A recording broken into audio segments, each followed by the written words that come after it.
Welcome to the series of mid term exams preparation. आज की video के अंदर आपको MGT 603 का मिड टर्म का सॉल्व पेपर करवाया जा रहा है, जिसके अंदर आपको इंपॉर्टेंट सॉल्व क्वेश्चंस भी करवाए जा रहे हैं और सॉल्व MCQs भी करवाए जा रहे हैं। तो आपके सामने स्क्रीन के ऊपर इंपॉर्टेंट क्वेश्चंस मौजूद है, जिनके सॉल्यूशंस आपको MCQs के बाद करवाए जाएंगे। पहला है डिफाइन रिट्रेंचमेंट, यानी कि रिट्रेंचमेंट को डिफाइन करें। उसके बाद है define joint venture, joint venture को डिफाइन करें।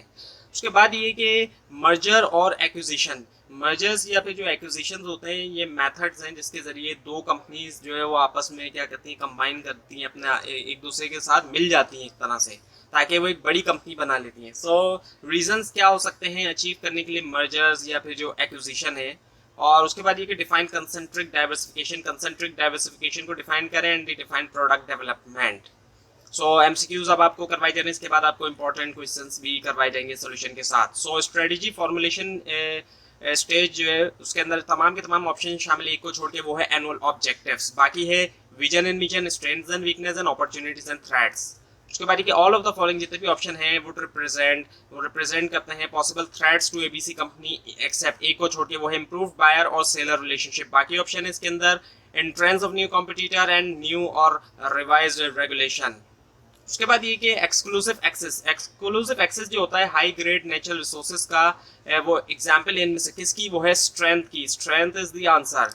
उसके बाद ये कि असाइनिंग रेटिंग असाइन करना टू जो है टू एन इंटरनल फैक्टर को IFE मैट्रिक्स के अंदर इंडिकेट करता है। इनमें से क्या वो इंडिकेट करता है, minor weakness is the answer here.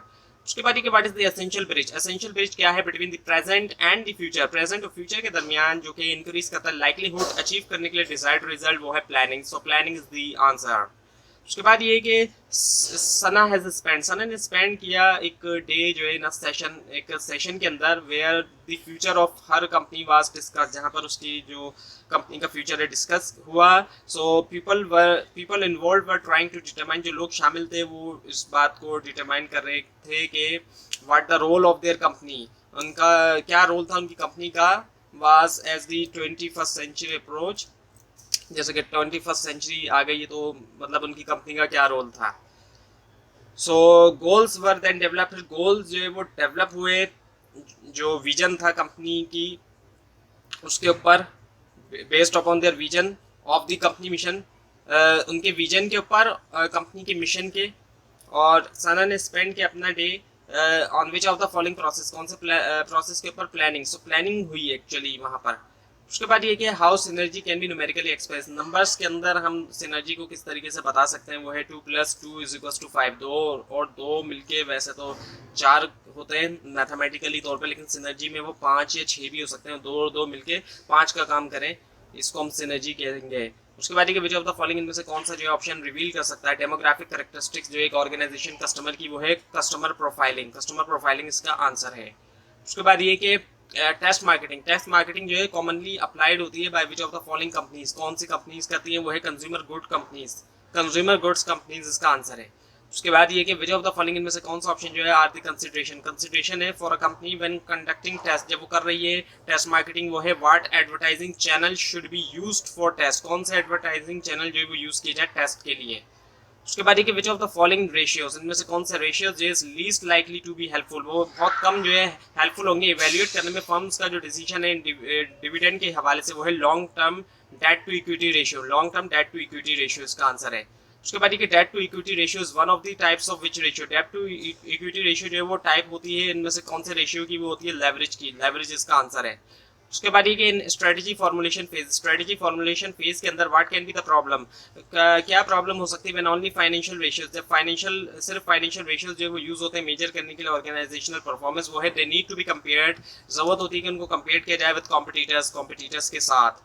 उसके बाद ऑल ऑफ द फॉलोइंग जितने भी ऑप्शन है ये आर फंक्शनल सपोर्ट रोल है मैनेजमेंट इंफॉर्मेशन सिस्टम के, एक्सेप्ट एक को छोड़ के वो है the enhanced ability to explore what if। बाकी ऑप्शन है recording and storing accounting records, recording and storing inventory data and recording and storing business intelligence data। उसके बाद ये कि dash becomes information only, dash जो है वो बन जाता है इंफॉर्मेशन सिर्फ व्हेन इट और दे इज आर एवेल्यूटेड। जब वो एवेल्यूट उसको किया जाए, फिल्टर किया जाए, कंडेंस किया जाए, एनालाइज किया जाए, ऑर्गेनाइज किया जाए एक स्पेसिफिक खास पर्पस के लिए, प्रॉब्लम के लिए, इंडिविजुअल या फिर टाइम, सो वो है डेटा। डेटा बन जाता है इन्फॉर्मेशन। उसके बाद ये कि विच ऑफ द फॉलोइंग इनमें से कौन सा जो है वो ड्रॉबैक है या लिमिटेशन है हॉरिजॉन्टल इंटीग्रेशन की, वो है synergies may be more imaginary than real. और उसके बाद ये कि द बिजनेस स्ट्रेटजी जो कि डिसाइडेड अपॉन, जिसको डिसाइड किया एबीसी कॉर्पोरेशन ने, इज वन, वो ये कि इट इंगेज करती है इसको प्रोडक्शन में गुड्स की जो कि लो होते हैं कॉस्ट में, उसके कॉम्पिटिटर के मुकाबले में एबीसी कंपनी जो है वो परस्यू कर रही है इनमें से कौन सी स्ट्रेटजी, कॉस्ट लीडरशिप स्ट्रेटजी।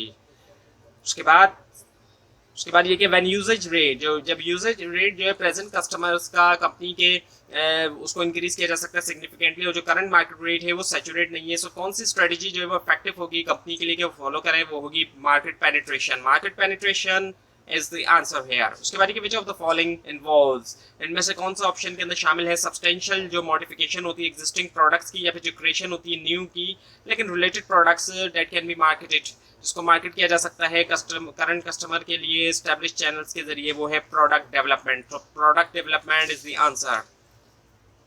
उसके बाद ये कि रोज कंपनी जो मार्केट करती है न्यू प्रोडक्ट्स या services that have no technological, जिनकी कोई टेक्नोलॉजिकल या कमर्शियल सिनर्जीज नहीं होती करंट प्रोडक्ट के साथ, बट विच में अपील जो कि अपील कर सकती है न्यू ग्रुप्स को कस्टमर्स के। सो कौन सी स्ट्रेटजी जो है वो अडॉप्ट कर रही है रोज कंपनी, वो है कॉन्ग्लोमरेट डाइवर्सिफिकेशन। कॉन्ग्लोमरेट डाइवर्सिफिकेशन इसका आंसर है।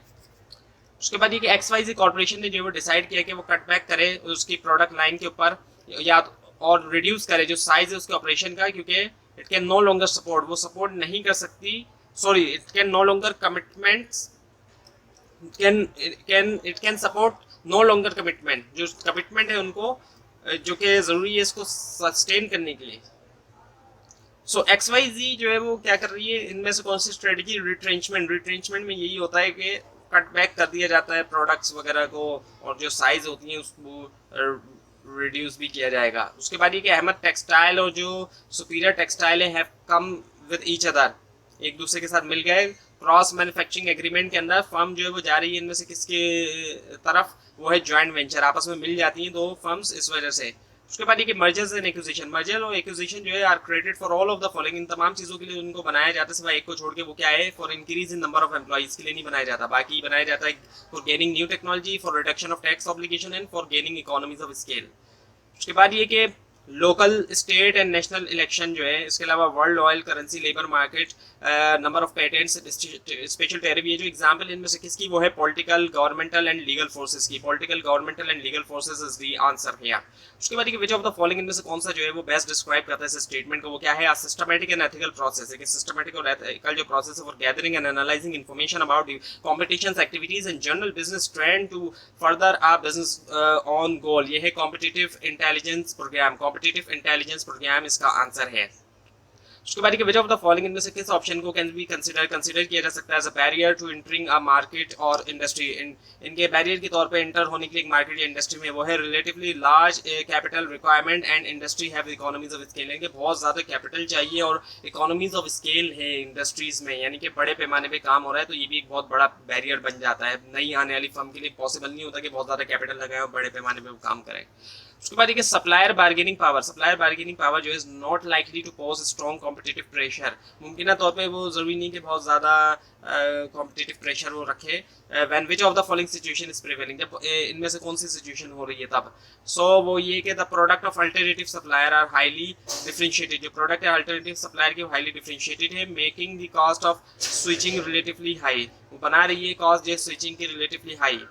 उसके बाद ये कि विच ऑफ द फॉलोइंग इनमें से कौन सा ऑप्शन जो है कलेक्शन है फर्म की जो कि ऑफर करती है सिमिलर प्रोडक्ट या सर्विस, जैसे कि IBM, एप्पल और डेल, वो है इंडस्ट्री इज द आंसर। उसके बाद ये कि while preparing and external factor evaluation matrix, जब प्रिपेयर करें एक्सटर्नल फैक्टर इवैल्यूएशन मैट्रिक, एक टोटल स्कोर जो 0.8 का क्या बताता है कि firm is taking the advantage, firm जो है वो एडवांटेज ले रही है अपॉर्चुनिटीज का, and is avoiding the threat और अवॉइड कर रही है थ्रेट्स को। और उसके बाद ये विच ऑफ द फॉलोइंग एनेबल्स, इनमें से कौन सा ऑप्शन एनेबल करता है फर्म को कि वो क्रिएट करे सुपीरियर वैल्यू करे उसके कस्टमर के लिए, सुपीरियर प्रॉफिट करे खुद के लिए in comparison for its rival, वो है कॉम्पिटिटिव एडवांटेज। उसके बाद ये कि नॉन फाइनेंशियल बेनिफिट, जो नॉन फाइनेंशियल बेनिफिट है स्ट्रेटेजिक मैनेजमेंट का, उसमें तमाम के तमाम शामिल है। एक को छोड़ के वो है increase in sales. Increase in sales is the answer here. उसके बाद ये लॉन्ग टर्म ऑब्जेक्टिव जो includes all of the following except, तमाम के तमाम शामिल है। एक को छोड़ के वो है वेरिंग, बाकी है मेजरेबल, रीजनेबल एंड कंसिस्टेंट। उसके बाद ये विच ऑफ द फॉलोइंग इनमें से कौन सा ऑप्शन जो इज नॉट इंक्लूडेड, वो शामिल नहीं है in the strategic management model, वो है perform internal research to identify customers. Perform करना इंटरनल रिसर्च ताकि आइडेंटिफाई किया जाए कस्टमर्स को। उसके बाद विच कंपोनेंट, इनमें से कौन सा कंपोनेंट जो है of mission statement, mission statement का addresses the basic value, address करता है basic value, sorry basic beliefs, values, aspiration और एथिकल जो प्रायोरिटीज है फर्म की, वो है philosophy. Philosophy is the answer here. उसके बाद ये कि identifying and evaluating social, identify करना, इवैल्यूएट करना सोशल, पॉलिटिकल, इकोनॉमिक, टेक्नोलॉजिकल और कॉम्पिटिटिव ट्रेंड्स और events. So which of the following इनमें से कौन सा जो है वो बेहतर डिस्क्राइब करता है इस इवेंट स्टेटमेंट को, वो है performing an external audit. Perform करना एक एक्सटर्नल ऑडिट को। उसके बाद ये कि the purpose of an external audit, purpose जो एक्सटर्नल ऑडिट का वो क्या है, प्रिपेयर करने की लिस्ट, इनमें से किसकी प्रिपेयर करना, लिस्ट अपॉर्चुनिटीज और थ्रेट्स की। उसके बाद ये कि रहमान इंडस्ट्रीज जो है एक लीडिंग फर्म जो है इंडस्ट्री की, वो एनालाइज कर रही है टेक्नोलॉजिकल फोर्सेस जो है फर्म्स के लिए, जो कि प्रोवाइड करती हैं विच में प्रोवाइडेड अपॉर्चुनिटीज और threat for which stages of, कौन सी स्टेज के लिए स्ट्रेटेजिक मैनेजमेंट प्रोसेस की, वो है strategy formulation. Strategy formulation is the answer here. उसके बाद ये use of the internet, internet का यूज और जो इंटरनेट टेक्नोलॉजीज हैं कैन बी इंटीग्रेटेड, उसको इंटीग्रेट किया जा सकता है इनटू सेल, सेल के अंदर ऑफ ऑनलाइन, ऑनलाइन की भी और जो ऑफलाइन बिजनेसेस की होती हैं, यानी कि ऑनलाइन के अलावा जो होता है।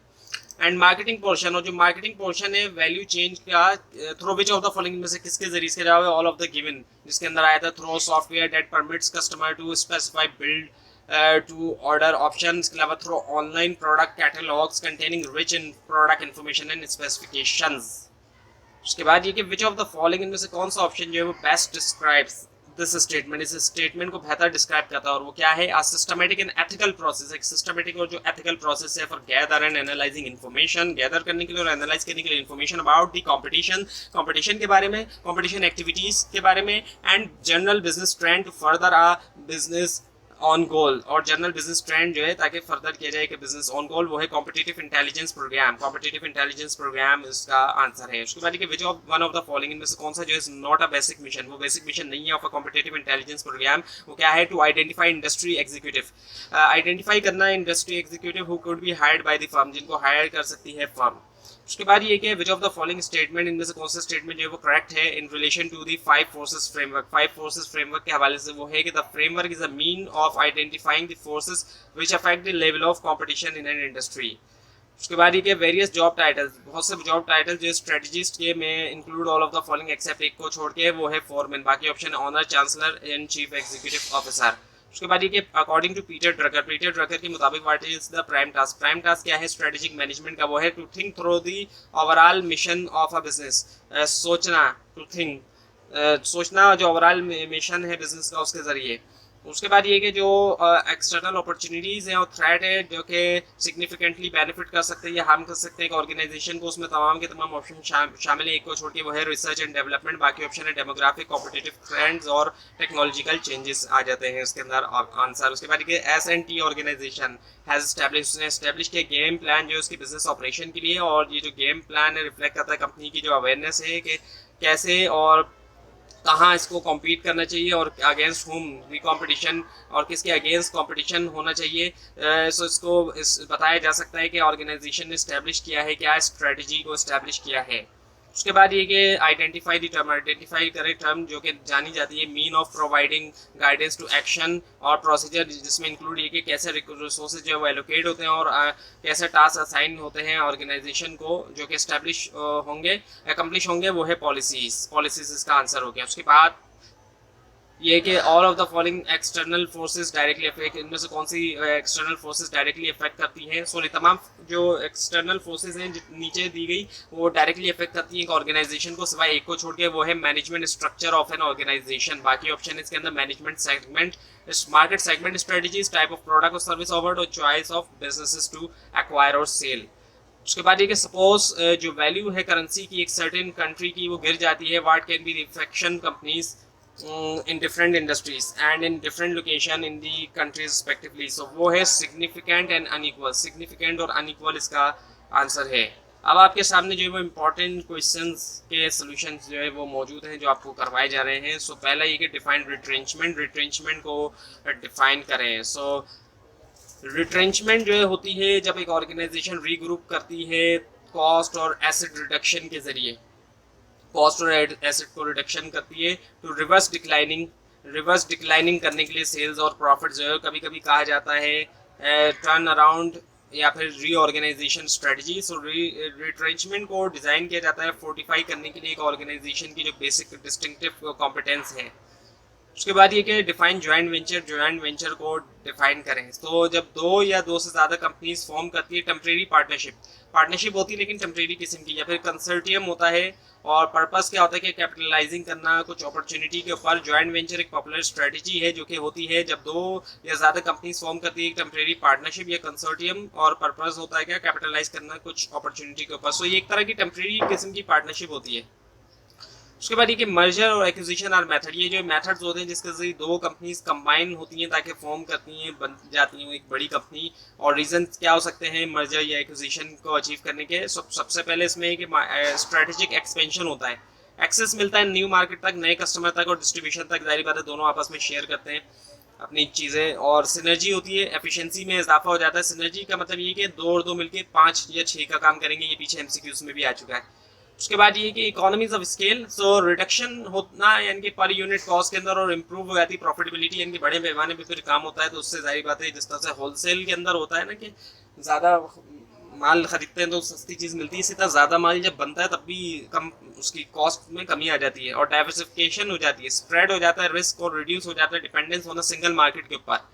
सिंगल मार्केट के ऊपर डिपेंडेंसी भी फिर कम हो जाती है, मार्केट का एक्सपेंशन भी बढ़ जाता है। दोनों मार्केट जाहिर बात है दोनों फर्म्स की जो मार्केट होती हैं वो आपस में एक तरह से शेयर भी होती हैं। और एक्सेस टू टैलेंट, जाहिर बात है टैलेंट तक एक्सेस होता है स्किल्ड टैलेंट एम्प्लॉयज और मैनेजमेंट टीम तक। उसके बाद ये कि एक्सप्लेन हॉरिजॉन्टल इंटीग्रेशन को एक्सप्लेन करें। सो सीकिंग करना ओनरशिप या इंक्रीज करना कंट्रोल जो है अपने कंपटीशन के ऊपर। सो हॉरिजॉन्टल इंटीग्रेशन से मुराद स्ट्रेटजी होती है ओनरशिप सीख करने की या फिर इंक्रीज करना कंट्रोल जो है अपने फर्म के जो कॉम्पिटिटर है उनके ऊपर। और जो एक सिग्निफिकेंट ट्रेंड है स्ट्रेटेजिक मैनेजमेंट में आज के दौर में वो क्या है, इंक्रीज करना यूज जो है हॉरिजॉन्टल इंटीग्रेशन का एज अ ग्रोथ स्ट्रेटजी के तौर पे। सो मर्जर एक्विजिशन और टेक ओवर होना कॉम्पिटिटर्स के दरमियान अलाउ करता है इंक्रीज होना इकोनॉमीज ऑफ स्केल, यानी कि बड़े पैमाने पे काम होना और इनहेंस होना ट्रांसफर ऑफ रिसोर्स और कॉम्पिटेंसीज का। उसके बाद ये कि डिफाइन कंसेंट्रिक डाइवर्सिफिकेशन। सो उसमें क्या होता है कि ऐड किया जाता है न्यू लेकिन रिलेटेड प्रोडक्ट या सर्विसेज। सो ऐड करना न्यू लेकिन रिलेटेड प्रोडक्ट और सर्विस, ये वाइडली तौर पे कहलाया जाता है कंसेंट्रिक डाइवर्सिफिकेशन। उसके बाद ये कि डिफाइन करें प्रोडक्ट डेवलपमेंट क्या है, एक स्ट्रेटजी होती है जिसमें क्या होता है कि इंक्रीज किया जाता है सेल को इम्प्रूव करते हुए या मॉडिफाई करते हुए प्रेजेंट प्रोडक्ट या सर्विसेज को। तो ये थी आज की वीडियो। आपको इस बारे में कोई क्वेश्चन है, खासतौर पर इसमें कोई मिस्टेक दिखाई दे जरूर हाईलाइट कीजिए। और इस पूरी सीरीज को देखने के लिए मिड टर्म और फाइनल टर्म एग्जाम्स की प्रिपरेशन के लिए इस चैनल को सब्सक्राइब कीजिए, बेल आइकन के ऊपर क्लिक कीजिए। Thanks for watching this video and best of luck for your exam.